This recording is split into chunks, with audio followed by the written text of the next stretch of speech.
కడప జిల్లా పోరుమామిడిలో నకిలీ నోటరీల గుట్టును పోలీసులు రట్టు చేశారు. శ్రీ లక్ష్మీ నరసింహస్వామి స్టాంప్ వెండర్ నిర్వాహకురాలు రాజేశ్వరి, ఆమె తమ్ముడు సిద్ధయ్య ఫోర్జరీ సంతకాలతో నకిలీ నోటరీలను విక్రయిస్తున్నట్లు పోలీసులు గుర్తించారు.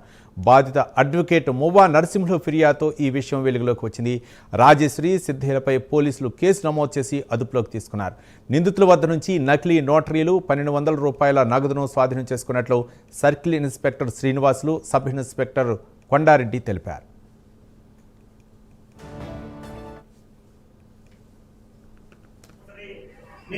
ఫోర్జరీ చేసి ప్రజలకు ఇస్తున్నారని మన మువ్వా నరసింహులు అనే బద్వేలుకు చెందిన అడ్వకేట్ మరియు నోటరీ ఒక ఫిర్యాదు చేశాను. నిన్న ఆయన ఫిర్యాదు మేరకు దాని విచారణ జరిపి ఈ రోజు నేను మా ఎస్ఐ మరియు సిబ్బంది పోరుమామిడిలోని Munir complex state Andhra Pradesh school దగ్గర ఉండే మునీర్ కాంప్లెక్స్ లో శ్రీ లక్ష్మీ నరసింహస్వామి స్టాంప్ వెండర్ అనే షాప్ లో మా డిఎస్పీ గారి ఉత్తర్వులు పొంది చెక్ చేస్తే అందులో రాజేశ్వరి అనే ఈమె ఒక స్టాంప్ వెండర్. రాజేశ్వరి ఈమె తమ్ముడు సిద్ధయ్య అలియా సిద్ధు, వీళ్ళిద్దరూ కలిసి ఈ మువ్వా నరసింహుల యొక్క స్టాంపులు, సీట్లు మరియు అతని యొక్క సంతకాలు, అదేవిధంగా డి రామకృష్ణ అనే ముద్దులకు చెందిన నోటరీ యొక్క సంతకాలు, సీళ్లు, ఇవి వాళ్ళకి తెలియకుండా వీళ్ళే సొంతంగా తయారు చేసుకుని వీళ్ళే సొంతంగా వాళ్ళ యొక్క సంతకాలు ఫోర్జరీ చేసి లోకల్ గా ఉండే ప్రజలకు ఇదే నోటరీ అని ప్రజలందరినీ నమ్మిస్తూ మోసం చేస్తున్నారు. దీన్ని రైడ్ చేసి వాళ్ళ షాప్ లో మువ్వా నరసింహులకు చెందిన 2 సీళ్లు, రామకృష్ణకు సంబంధించిన 2 సీళ్లు మరియు ఒక 1200 రూపాయల డబ్బులు,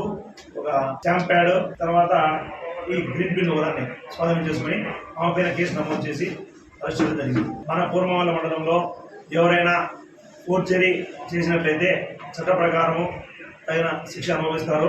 కాబట్టి ఫోర్జరీ దానికి దూరంగా ఉండండి, ప్రజలను మోసం చేయకండి. ఇప్పుడు ఈ నరసింహులు 2 సంవత్సరాల నుంచి చేస్తుంటే ఈ మధ్య కాలంలోనే గత 2 సంవత్సరాల నుంచి ఆమె నరసింహుల యొక్క స్టాంపులు, సంతకాలు వాళ్ళ యజమాని సార్ ఎట్లా వాళ్ళు ఏం చేస్తారంటే